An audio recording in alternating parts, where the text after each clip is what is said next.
இந்த வீடியோல பார்க்குற எல்லா மீனுமே பார்த்தீங்கன்னா, நான் ஒரே பேட்ச்ல தான் ப்ரீட் பண்ணி எடுத்தேன். கிட்டத்தட்ட 55 மீன் வந்து பெருசா இருக்கு. எப்படி நீங்களும் இந்த மாரி எல்லா மீனுமே காப்பாத்துறதுன்னு சீக்ரெட் எல்லாமே உங்களுக்கு நான் சொல்றேன். பீட்டா ப்ரீட் பண்றது ஈஸி. ஆனா, அது குட்டி காப்பாத்துறது தான் கொஞ்சம் கஷ்டமான வேல. குட்டி காப்பாத்துறதுக்கு ரொம்ப முக்கியமானது வந்து பார்த்தீங்கன்னா, ஃபுட்டு. அதுக்கு என்ன ஃபுட்டு யூஸ் பண்றோன்றத பொறுத்து தான் குட்டிங்க நெறைய சைஸ் ஆகும்.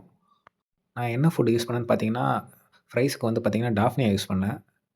அந்த ஃப்ரைஸ் வந்து பார்த்தீங்கன்னா, மாலி ஃபிஷ்ஷோட குட்டி சைஸ்க்கு வந்ததுக்கப்புறம் பார்த்தீங்கன்னா, நைஸ் வார்ம்ஸ் யூஸ் பண்ணியிருந்தேன்.